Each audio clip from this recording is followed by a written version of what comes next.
What to do today? I was going to talk about level curves, graphing 3D surfaces, that kind of jazz. All right, sounds good. What I would say really kind of generally is in this class, you don't have to do a lot of actual graphing of 3D surfaces. It's more being able to identify 3D surfaces based on information given. Specifically, usually graphs of level curves, which you might not know what that means just yet. You'll see in a second. In fact, I had kind of one picture up here. This kind of really is the whole idea of what a level curve is. It's these curves on some surface that are all at a particular height. So like this curve up here, which corresponds to, I don't know, probably like this part down here, that is at a height of 50 because it's corresponding to that part right there that goes around the back.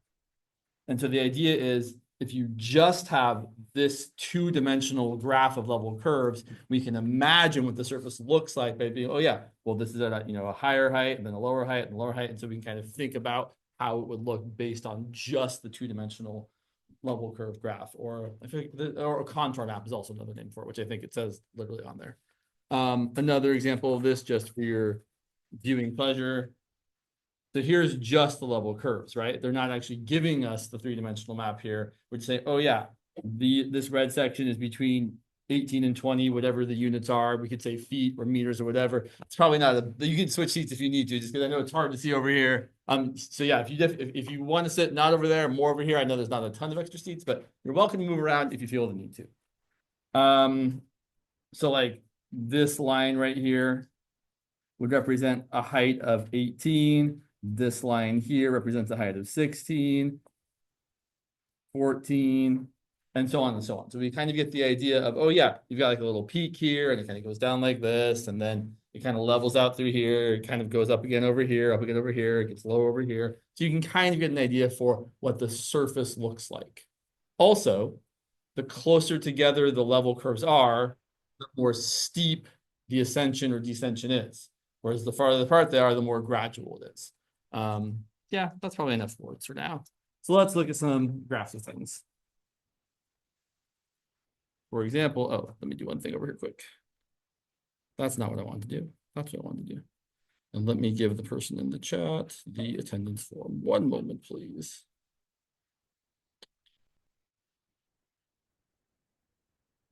There you go. Cool. All right. So let's look at some examples of surfaces that we might explore, like this one. The function f of xy equal to, we'll start off with something relatively straightforward, x squared plus y squared. So if we were going to graph something like this, some three-dimensional surface, usually a function of two variables, or sometimes it's not an explicit function, sometimes it's an implicit function, like a circle, for example, or in 3 dimensions, a sphere, which we'll talk about in a minute. But here we've got this thing. You might also think of this as z equal to x squared plus y squared. To do the best job of graphing this that we can, what we're usually going to look at are the traces. The traces are the two-dimensional graphs in each of the 3 coordinate planes.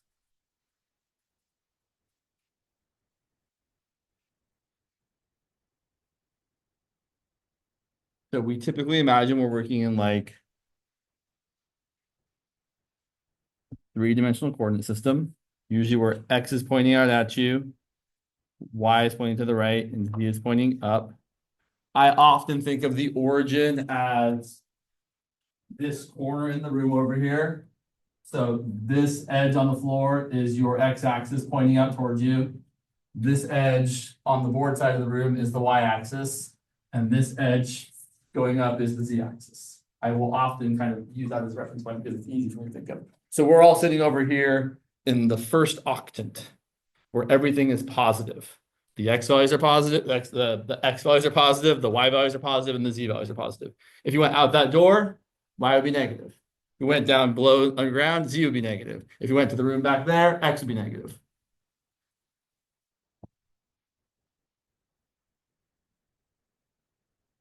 Sure, the coordinate planes. So this plane, which I think of as the floor,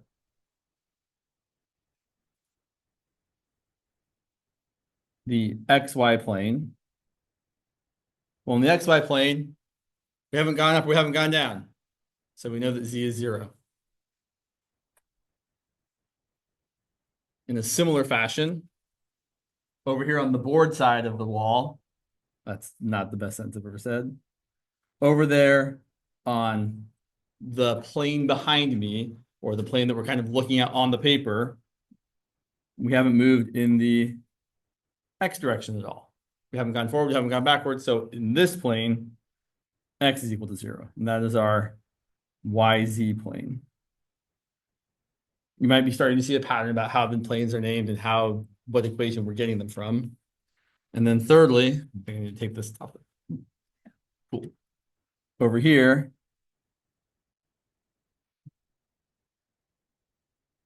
this plane, we haven't moved left or right in the Y direction. So this plane is given by the equation Y equals 0. It's also called the XZ plane. So the idea for graphing a surface in 3 dimensions is to find what's happening in each of those 3 planes and then try to kind of like superimpose them on each other to get an idea of what the picture looks like. It's not like a foolproof method, but it's usually good enough for most of our purposes. So to do that here, we're going to find what's happening in each of the 3 planes, aka we're going to find all 3 traces. So we'll skip the not interesting one for a second here, and we'll come back to it. So if we look at what's happening in the YZ plane, meaning X is 0. Point of interest, I think, whenever you're talking about a plane, like the YZ plane or the XZ plane or the XY plane, the missing variable is the thing that's equal to 0. Right? If we're living in the XY plane, X and Y can be anything you want, but Z has to be 0. You're on the ground. It's very similar to 2 dimensions, like where if you graphed like, say, Y equals 5, well, X can be anything you want. Or if you're saying, say, the X axis, where X can be anything you want, then Y has to be 0.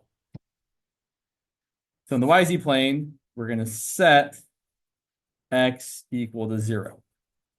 And then our equation is going to become Z equal to just Y squared, which is not too terrible to graph. It's just a parabola. Like your usual parabola.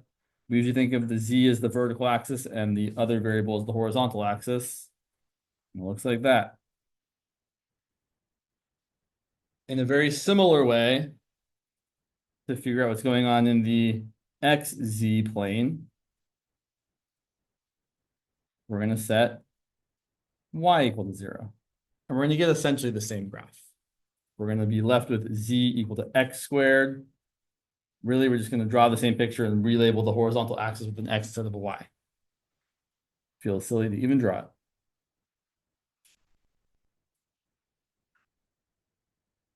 And finally, not particularly interesting here, we have I don't even really want to write it down here, but we have the XY plane. So if we set Z equal to 0, we don't have a whole lot. We have 0 equal to X squared plus Y squared.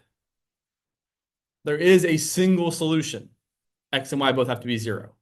So in the plane on the floor, you only get the 1 point, the origin. Not super helpful, but not, yes, I can. Thank you. So now we're going to try and put it all together in one 3-dimensional graph. So we're going to say, we're going to have, in fact, I'm going to draw it on here first. So in the YZ plane, we have a parabola. So hopefully this doesn't look too terrible. So I have like this parabola here in the YZ plane, like that. And then in the XZ plane, which is always harder to draw, and it's kind of the plane that's cutting towards you, like I'm slicing you like this with the XZ plane. We also have the same kind of parabola, but it's going to be, if you take something that looks like this and then tilt it, it's not going to look the same, right? It has a scrunched kind of feel to it. So we can't just draw it like a parabola again. We have to draw it kind of scrunched and be like, okay, well, it's about right there. You kind of come down and hit there. and then come back up like there, like that. So there's my two parabolas. There's one point here, but the problem is I haven't really explored what's happening higher than the XY plane. That's where the level curves come into play. You might also call them traces that are parallel to the XY plane, but level curves, and I'm going to have to use another piece of paper here, which are just traces parallel to the XY plane. In other words, we're going to set Z equal to values other than 0 to see what's going on.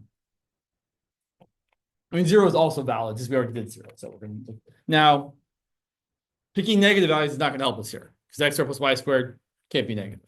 So we're going to make smart choices, right? We're not going to pick things that we don't think are in the range of this function. Let's say we pick, let's pick a few values like z equal to 1. So z equal to 1, we've got x squared plus y squared equal to 1. And that's the equation of a circle, right? So I guess I put my z on the other side. It doesn't matter, right? I'm looking at still this equation here, the z equal to x squared plus y squared. And so now I've got x squared plus y squared equal to 1. The circle, radius 1. So here's what I'm going to start drawing. I'm going to draw my level curves. Hopefully not too terribly here. When z equals 1, we're going to get a circle of radius 1. And we try to label it, but labeling it gets kind of messy. I really don't want to pick z equal to 2 because the radius is not, I'm going to pick z equal to 2, fine. Hopefully we'll get the idea here real quick though. If z equals 2, I'm going to get x squared plus y squared equal to 2. That's also a circle. But now the radius is not quite as nice. The radius is the square root of 2, which is about like 1.4-ish. And this is where the drawing is going to start to fall apart. Maybe not terribly here. That's pretty good. But hopefully, so this is where we want to kind of stop doing too much work. Normally what people do when they do this is they don't do z equals 1, 2, 3, et cetera, et cetera, et cetera. They just set z equal to c. So if I set z equal to c, what I can then say is, well, I have x squared plus y squared equal to c. That's also a circle. The center, which we haven't said, but you all know, is the origin. And the radius here is equal to the square root of whatever c is. So if c is equal to 2, for example, we already did 2. If c is equal to 4, my radius is, fine, I'll pick 3. Drawing 3, so if c is equal to 3, our radius is the square root of 3, which is about 1.7. Yeesh. Okay. Things are looking bad. And I don't want to draw anymore because they're going to start to look terrible. So we can see that as we go higher and higher and higher, the circles get bigger and bigger and bigger, which helps us now think about how we can actually draw this two-dimensional surface, three-dimensional surface. So that's not the pen I meant to pick. Oh, well, sometimes that happens. So we have our parabolas in each of the two planes, in the YZ plane and also in the XZ plane. And then we have circles of increasing radii the higher we go. So if we go up to a height of, say, z equal to 1, I get a circle of radius 1. If I go up to a height of, say, z equal to 2, I get a circle of radius root 2. And so on. If I go up to z equal to 3, I get a circle of radius root 3. That didn't look the best there. And as we go up and up and up, we get bigger and bigger circles. A couple things to note here. This surface is called a paraboloid. And although I didn't do a great job of drawing the level curves, I'll point out that those circles are not evenly spaced between each other. right? The distance from one circle or the difference in lengths between the radii is not consistent. If you go up one each time, your radius isn't going to increase by the same amount each time. And that's often how on web work, you might have to distinguish between level curves that are evenly spaced out and level curves that aren't evenly spaced out. To contrast this, we can look at a very similar but somewhat different three-dimensional surface. We can look at, it's almost the same. It's f of xy equal to the square root of x squared plus y squared. All right, so things are gonna look a little different here. Sorry, you might still want to do that. So we're gonna try and do this using a little bit less work this time. Not none, but some. So let's find the traces. Again, the xy trace is not particularly interesting because if we set z equal to 0 or f of xy equal to 0, I would encourage you to get comfortable interchanging between z and f of xy. Just like in 17a, we go between like y and f of x all the time, right? We say the function's y equals something, we say the function's f of x equals something. We mean the same thing. We just sometimes like to use different notation. So our xy trace here is actually just the origin again. If you set 0 equal to the square root of x squared plus y squared, the only option is that x and y are both equal to 0.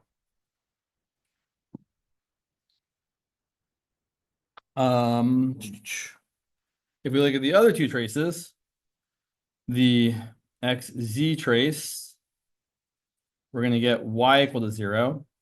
So we're going to be left with z equal to the square root of x squared. And this is actually where it's really important to know what this is. Because if we just graph z equal to x, that's not going to look right. We shouldn't be able to graph z equal to x because z equal to x would go below the origin into negative territory for z. But looking at our equation here, our z shouldn't be able to be negative. So what we're getting here is z equal to the absolute value of x. For those of you that haven't seen this before, it is actually indeed true that the square root of x squared is equal to the absolute value of x. No ifs, ands, or buts about it. One easy way to convince yourself is to ask yourself, what's the square root of 6 squared? And what's the square root of negative 6 squared? Square root of 6 squared is square root of 36, which is 6. Square root of negative 6 squared is the square root of 36, which is 6. So whether you put in 6 or negative 6, you get out positive 6. So it really, really is the absolute value function, just another way of writing it.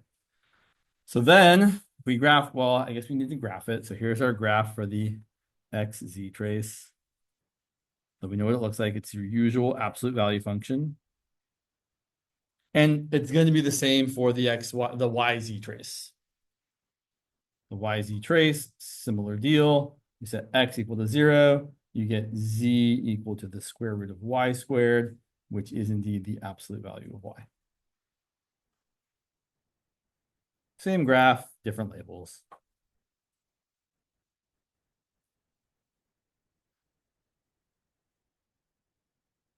So we're going to have this V shape going that way, this V shape going that way, and then as we go higher and higher and higher, we're probably going to get circles again.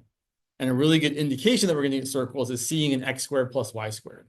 That's a really good sign that you're probably going to have circles somewhere in your shape. So the difference here is that our circles are going to be equally spaced out.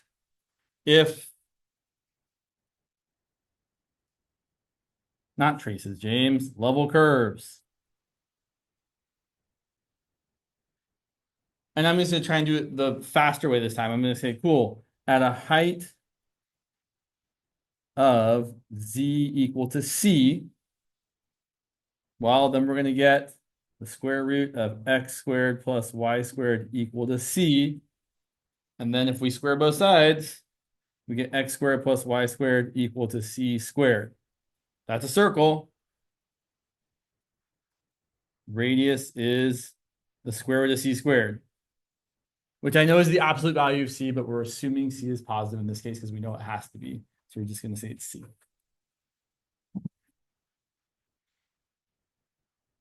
If I had said that without saying it, I would have been the person like, no, it's absolute value. You just said it was absolute value. Okay. So what that means is every time we go up one, our radius increases by one. Also, our level curves kind of show us the linearity there. Or sorry, our traces show us the linearity there. If we try and draw this thing,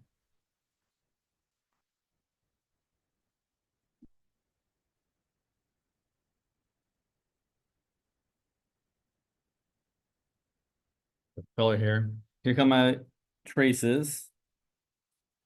So I usually start when I'm drawing this, I almost always draw my YZ trace first. Because when I draw this thing, the YZ plane is like the plane that is on the paper, right? It's the plane you're looking at full on. There's no skew perspective in any way, shape, or form. And then I honestly usually then try and draw some of the level curves before I draw the other thing. If I know what it's going to look like already. So like if I go up to a height of one, then I'm going to get a circle of radius one. So I'm really just I'm going up one and then moving horizontally across to here and there, and then trying to draw a flat circle at that height.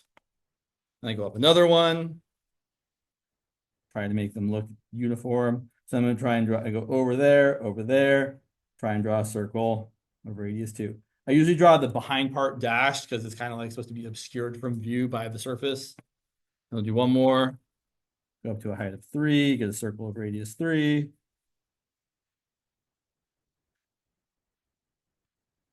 And then we can draw the trace coming out at you, which becomes a little bit challenging. So what I'm going to do here from right there, I'm going to draw a line that's kind of parallel to my x-axis like that. And then imagine that's where I'm hitting right there.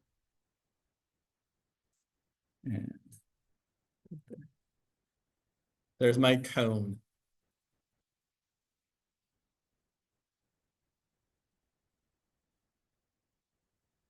So that's all well and good, but you probably won't have to do very much of that. I know Lee shared some graphing utilities with you all, and they're fine. Personally, I think Desmos 3D is a perfectly good tool to use. This is not Desmos 3D, James. Where's the Desmos 3D? This is not the one I want. Somewhere in here. I feel like this isn't really it. Oh, it is. Okay, cool. So we can totally graph z equal to the square root of x squared plus y squared. There's your cone. You can move it around, take a look at it. You can zoom in, you can zoom out. It's not very exciting to zoom in or out because it just looks the same. But there's all kinds of neat stuff you can do, which we'll talk about maybe with some other examples in a minute here. But it does allow you to kind of look at the surface. So if you're not sure what something looks like, I am strongly recommend and I'm super jealous that you all have the ability to like graph these things. Like, so to date myself, right? I didn't have this tool when I was learning calculus, and it would have been lovely to have. Like, I was like, wow, this is a nice graph. So I would say avail yourself of this tool. It is there for you to see what these things look like. I will also point out this is not a super huge part of this course. It is not important. Definitely, what we're really talking about these surfaces for is then talk about like on this surface. In fact, let's look at the other one. Let's look at the paraboloid instead. What we're really going to do, maybe on Friday, maybe next week. Sorry, James. There we go. There we go. That's not what I want. That's a cylindrical paraboloid. We call weird things cylinders. There's your paraboloid. What we're going to care about is asking like, what's the slope of the line tangent to this paraboloid at a particular point in a particular direction, which requires something called the directional derivative. But the idea is you're going to be on this paraboloid somewhere like at the point, I don't know, say 2 comma 1 comma what 5. Where are you? 2 comma 1 comma 5. Am I not zoomed out far enough? Somewhere on there. Maybe not. Maybe I'm just a liar. Where'd you go? Right? If x is 2 and y is 1, then z should be 5. Maybe let's change the color here. That might help.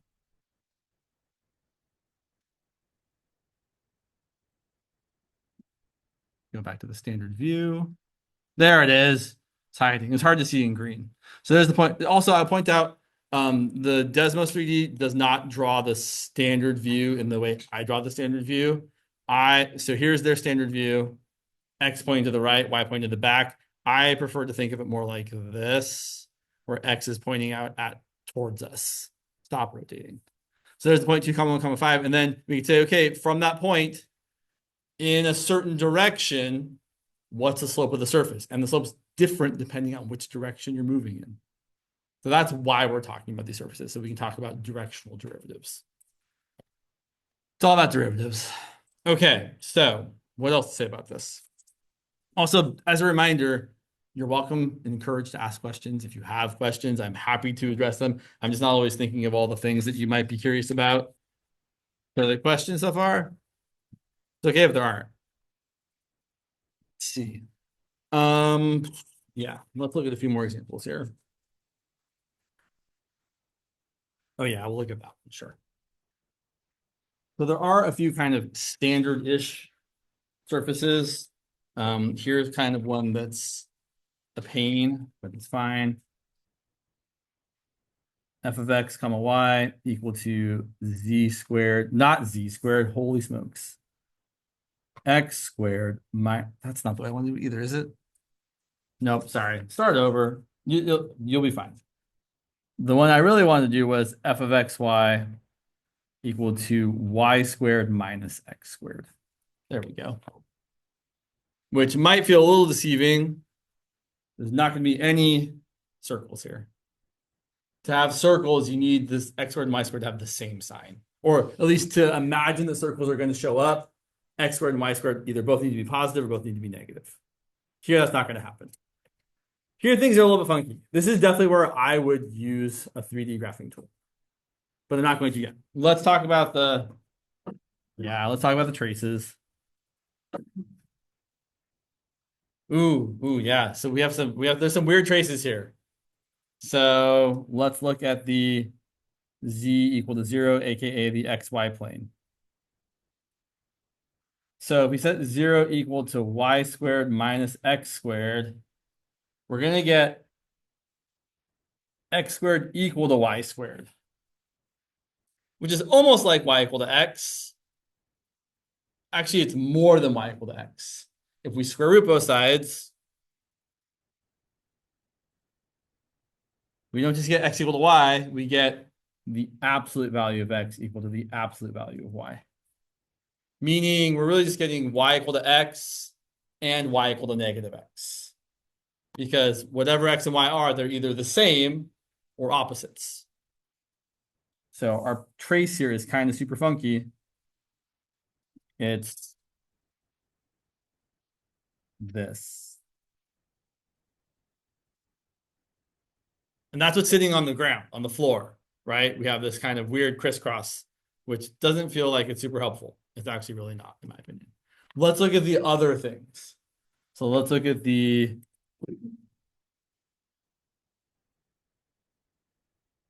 y equals 0, which is the xz plane. So if we set y equal to 0, we're going to get z equal to negative x squared. Cool, we know how to graph an upside down parabola.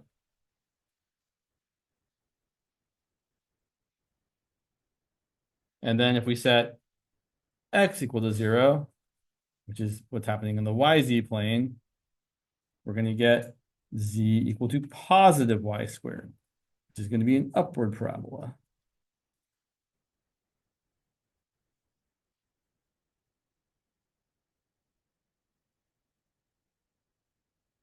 So far we have an upward parabola going this way, a downward parabola going that way, and then a crisscross on that seems bizarre. So this is where it really is helpful to look at the level curves. So if we look at some level curves here, let's pick two examples. Let's start with one where z is positive. So z is equal to, sure, we'll do z equal to 1. So z equal to 1, we're going to get y squared minus x squared equal to 1. Anyone have a guess as to what kind of shape this is?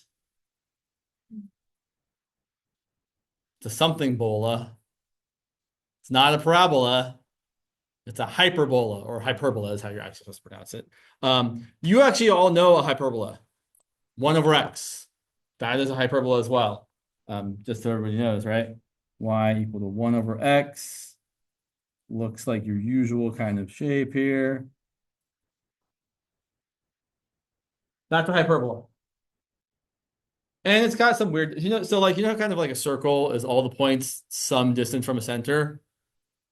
Well, other geometric shapes have kind of similar definitions. Like an ellipse is kind of similarly defined. So there's like 2 points, they're called the foci, and you do this weird triangle thing to get all the points where like the sum of the distance all have to do the same thing.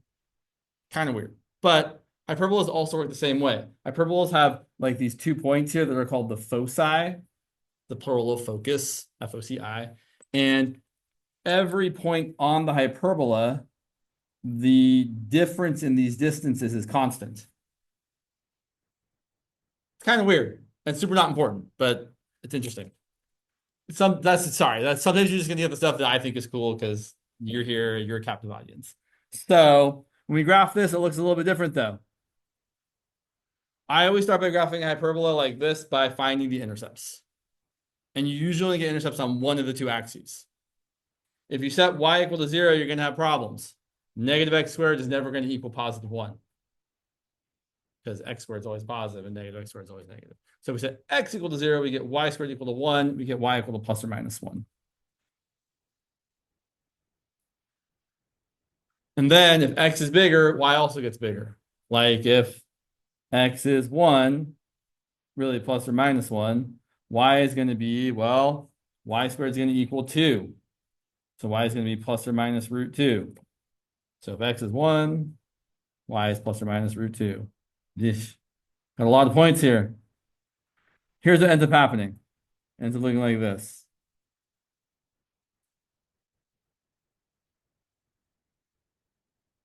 Kind of. For a better visual here. Did I close you or just minimize you? There we go. So here's what it actually looks like.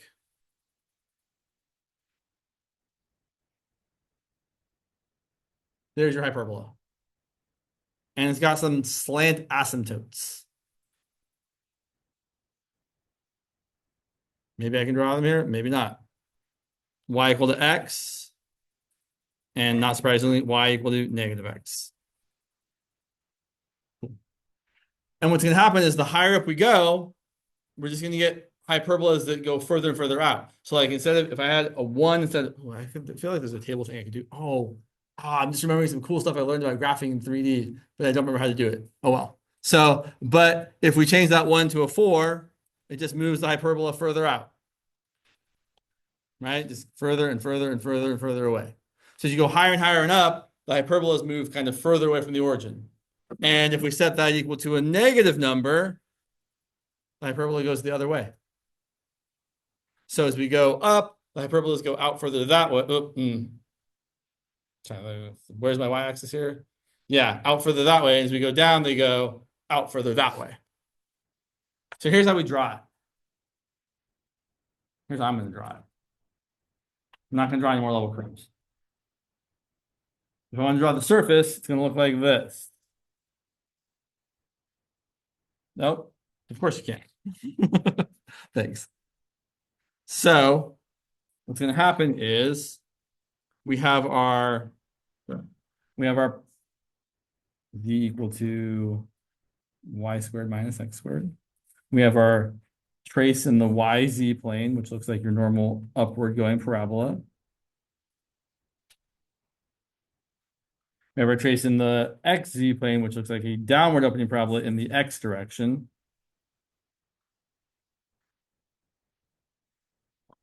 I don't want to draw the trace in the xy plane. It's not going to help me draw this thing. But what I know is happening is, as I go further up, I get hyperbolas that extend to the right. So like if I go up to some height here, I'm getting some hyperbola that's doing this kind of deal. Like that.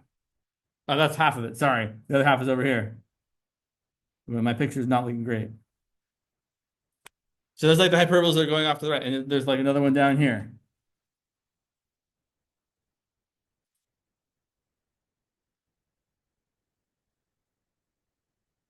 Okay, we're almost there. It's going to come together, I promise. Down below, the hyperbolas are opening towards you and away from you as opposed to from side to side. So down below, this is where it's going to get dicey. Hyperbola is doing this kind of stuff, coming out at you and away from you. Oops, dashed. That's the dashed line. Can't you tell? Yeah. And now we connect it all up. Man, you got to stop it somewhere. Doesn't go on forever.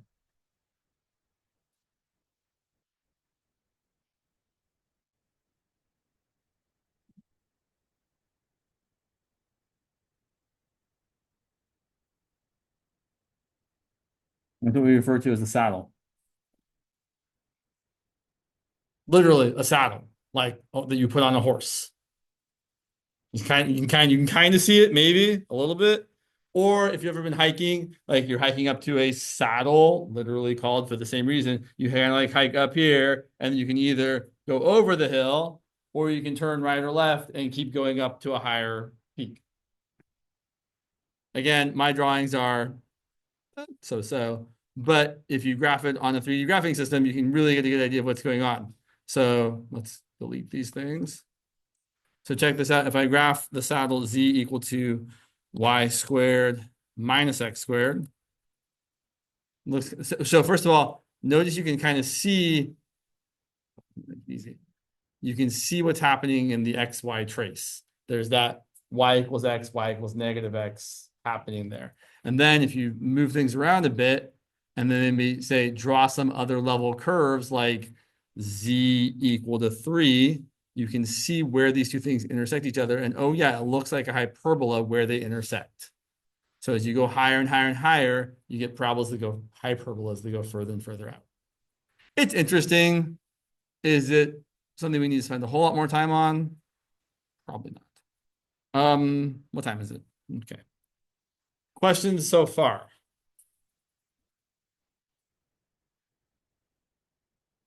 Do 2 more things there. Yeah, we should do that. All right, a couple more surfaces I think you probably want to be familiar with are, yeah. Right, papers everywhere. Fine.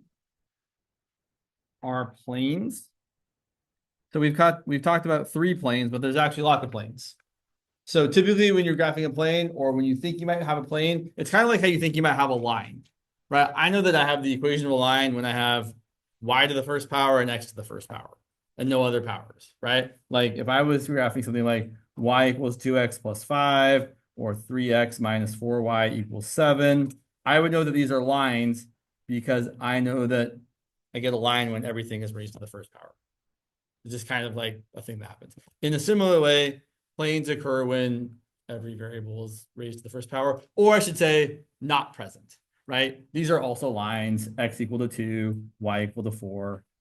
So if you're missing a variable or it's raised to the first power, you've essentially got a linear thing.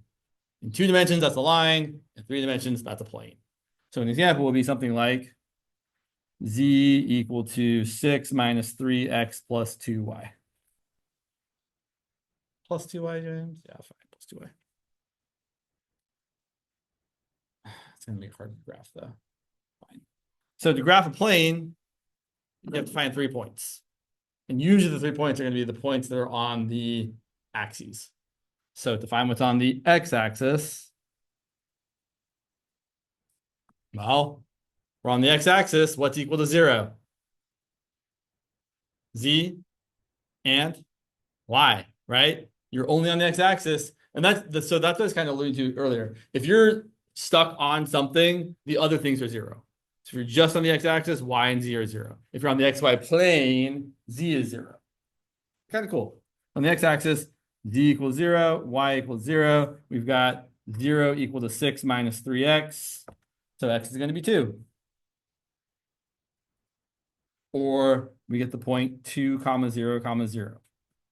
Similarly, to find what's happening on the y-axis, we set x equal to 0 and z equal to 0. We get 0 equal to 6 plus 2y. We're going to get y equal to negative 3. So we get the point 0, negative 3, 0. Finally, to find what's happening on the z-axis, I should really be labeling these x-intercept, y-intercept, and z-intercept. Those are the more correct names.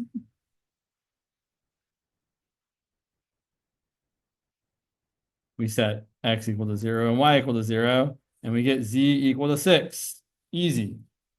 We get the point 0, 0, 6. And then when we graph this, sure. Yes. Okay. Sorry, my line wasn't very straight there. Oh well. So we're going to go up to a z value of 6, an x value of 2, and a y value of -3. So our plane, I should say sum of our plane, is on that triangular surface right there. It obviously extends further in the directions parallel to it, but we only ever draw part of a thing because, right, most of the things we're graphing here are infinite in nature and we can't draw the whole thing, so we have to stop somewhere.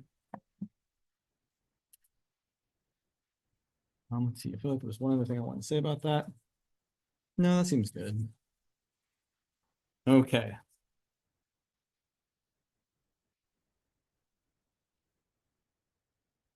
So what's coming up next? Limits. Probably. Yeah, I know.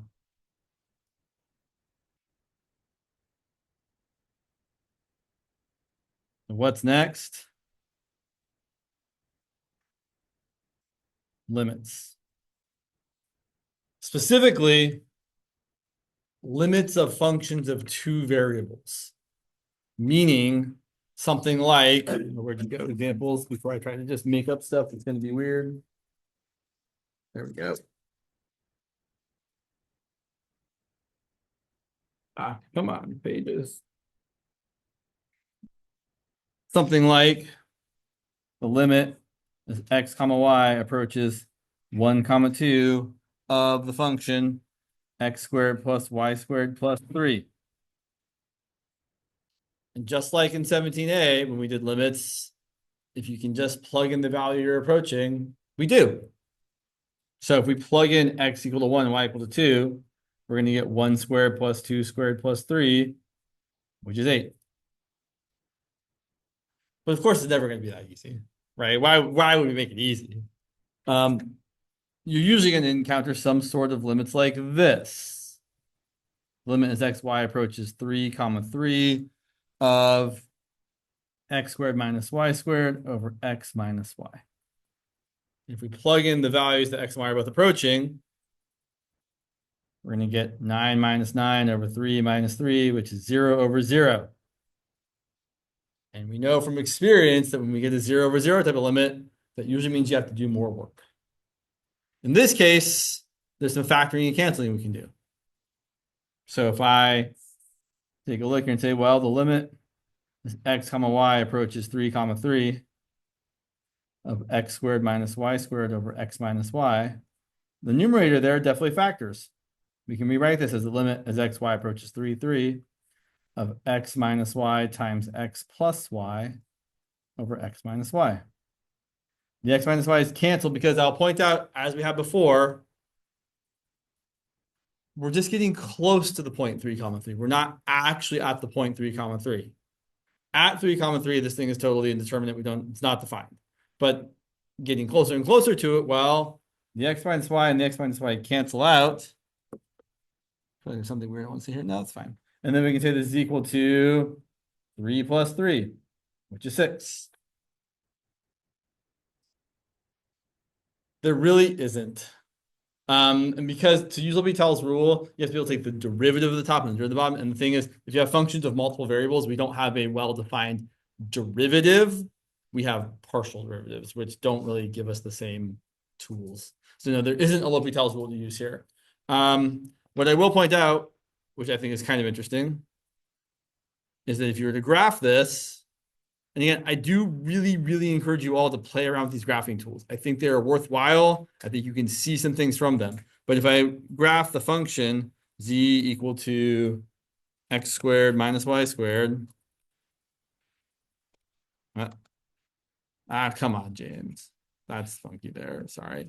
Minus y squared divided by, got the parentheses. X minus y, yeah. It looks like a plane because really we're just graphing z equal to x plus y, except we're missing what's happening on the line y equals x. So right along the line y equals x, I'm going to extend to 3D, right? The graph is, that surface is not defined everywhere along that line. Because along the line y equals x, you're getting 0 over 0. Right? If x and y are the same, you get x squared minus x squared over x minus x, which is 0 over 0. And if you try to plot any points there, well, not plot points, but you can see that if I plot the point 3, 3, 6 is right there, you can see that, oh yeah, that point looks like it's on the red surface. It's technically not. I don't actually know if I can really show that. Yeah, I don't know if I can show that there, but you can believe me that it's not on there. Because if you delete that blue thing for a minute and we zoom in a bit, you can see, oh yeah, it looks kind of funky along the right. There's some stuff missing along that line there. That's why it looks kind of weird. Yeah. So certainly this limit does exist because the function gets close to the value of 6 as the inputs get closer and closer to 3, 3. It's not actually equal to it. Okay, but let me show you one more thing. I still have like 4 minutes. I don't know why you guys are putting things away. Why would I end class early? So if we look at, in fact, so 2 things. So let's talk about, sure, the limit as x approaches 0 of the absolute value of x divided by x, which really is kind of a 2-sided limit you have to deal with. So if you graph this, I'll point out that if x is positive, pick a number, pick a positive number in your head. Sorry, I should have said that. And take the absolute value of it and then divide it by itself. What do you get? Now you can all say your answer. Right. So if x is positive, you get a value of 1. Pick the same negative number and plug it in to the top and the bottom. Divide it. What do you get?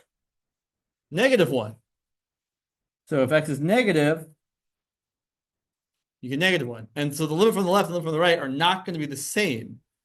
The limit as x approaches 0 from the left is equal to negative 1. The limit as x approaches 0 from the right is equal to positive 1. Those don't match, so the limit does not exist. Well, in the same sort of way, we can show that limits of functions of 2 variables don't exist by showing that limits from different directions don't equal the same value. So for example, if my function, I'm writing the wrong thing here, it's okay. If I wanted to find the limit as x comma y approaches 0 comma 0 of x squared minus y squared over x squared plus y squared, the way we typically attack a problem like this, where you would get a 0 over 0 to start off with, is by thinking about approaching it from different directions. But here's the thing. You don't just have 2 directions. You have an infinite number of directions. You have an infinite number of paths. So if you can think of any function that goes through that point, and there's a lot of them, that's a path. For example, y equal to x squared. That goes to the origin, right? So I can choose the path y equal to x squared. So I'm going to rewrite this as the limit as x approaches 0 of x squared minus x squared squared over x squared plus x squared. It might not have been a great choice. X squared squared, sorry. I don't love this choice, but it's fine. So if I factor out an x squared, its limit as x approaches 0 of x squared times 1 minus x squared over x squared times 1 plus x squared. Those cancel. X goes to 0, I get 1 over 1, which is 1. It doesn't mean the limit's 1. It just means along one of the paths, I got a value of 1. Let's pick a different path. Let's say along the path, a path that people often forget about, y equal to 0. Right? That's the horizontal line that goes through the origin. If I set y equal to 0, I'm going to have the same answer, unfortunately. let's pick x equal to 0 instead. Sorry, I got confused. So pick x, wow, that's terrible, James. Sorry, I know it's time. So if I pick x equal to 0, I get the limit as y approaches 0, because x already is 0, of 0 minus y squared over 0 plus y squared. Negative y squared divided by y squared is -1, and that limit's -1. Those don't match, so the limit doesn't exist.